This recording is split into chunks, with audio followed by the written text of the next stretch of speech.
Nesta aula, vamos revisar conceitos de projeções ortogonais e cotagem.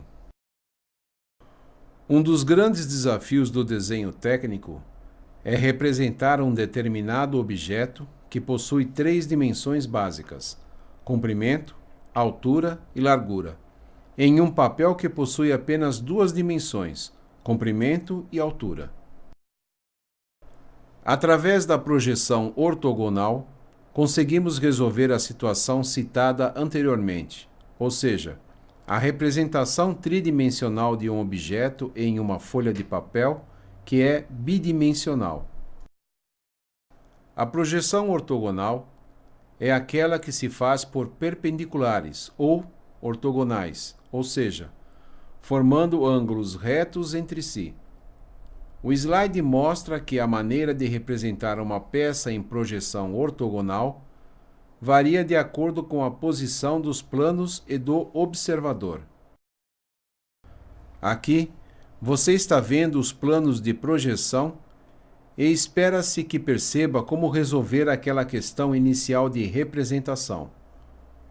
Junto com os planos de projeção surgem os diedros. É isso mesmo. O surgimento dos diedros é automático. Basta você fazer a interseção, cruzamento, dos planos de projeção horizontal e vertical. Com a existência dos diedros, torna-se fundamental que especifiquemos o número do diedro onde se encontra o objeto. Os diedros existem para que possamos localizar-nos quanto ao posicionamento do observador em relação aos planos de projeção. Você deve se lembrar que, como já estudamos, a maneira de representar uma peça em projeção ortogonal varia de acordo com a posição dos planos e do observador. Para deixar bem claras essas definições, vamos analisar um modelo, plano por plano, e posteriormente de forma simultânea.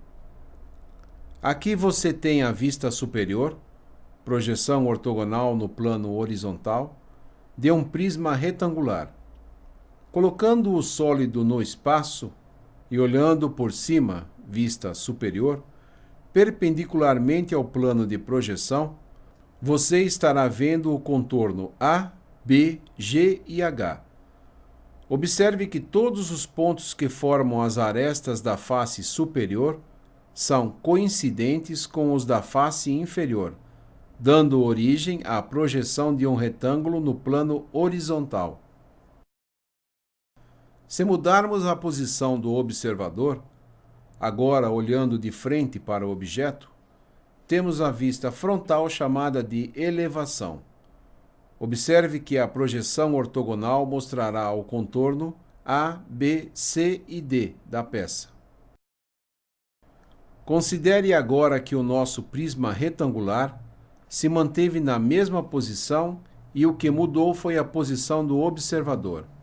Obviamente, a projeção foi feita no plano vertical.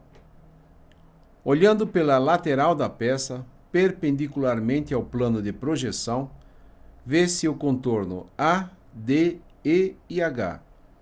E esses pontos mais uma vez são coincidentes e dão origem à projeção da figura representada no plano lateral e que recebe o nome de vista lateral.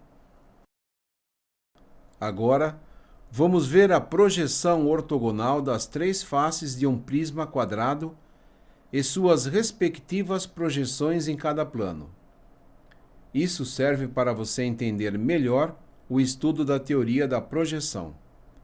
Então, para representar um sólido de três dimensões em uma superfície com duas dimensões, é necessário usar o processo de rebatimento de planos.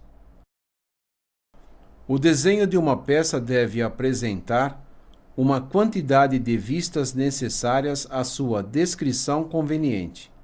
Uma peça, por mais complicada que seja, é representada em desenho por suas projeções, que são as imagens obtidas por observações feitas em posições determinadas. Neste slide temos os principais planos de projeção, horizontal, vertical e lateral. A peça aparece solta no espaço e nela foi aplicada a teoria das projeções ortogonais. Neste caso, o primeiro diedro e finalmente o desenho técnico da peça. Só resta usarmos o processo de rebatimento de planos. No caso do desenho técnico pelo método americano, o objeto é visto no terceiro diedro e, portanto, suas projeções tomam outras posições. No Brasil, através da norma da ABNT, utilizamos as projeções no primeiro diedro.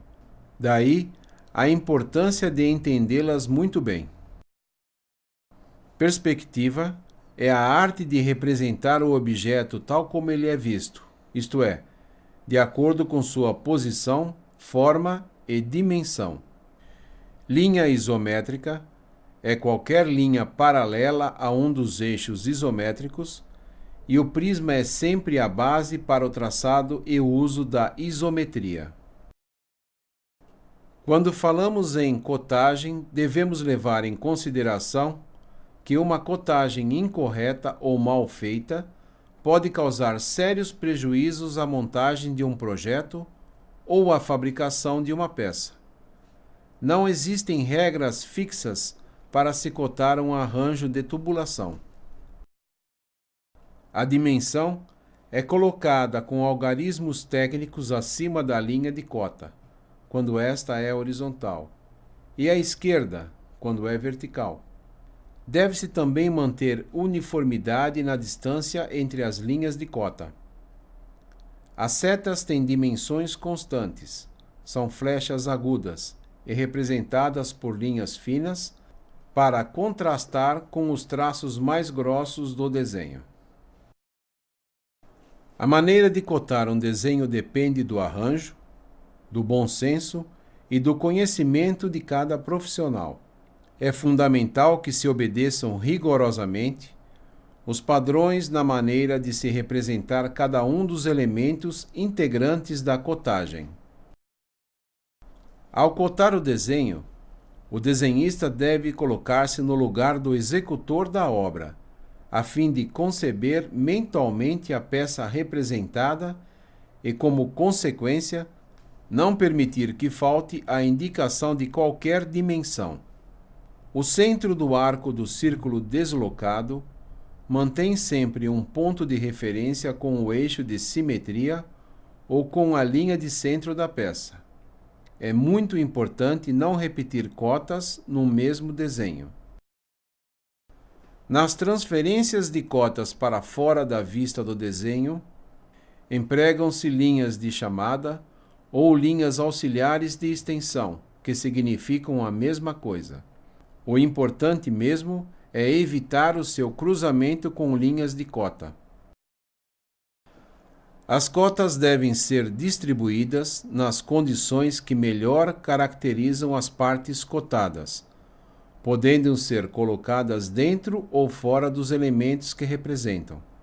O importante é conseguir ótimas condições de visualização, entendimento e facilidade de execução.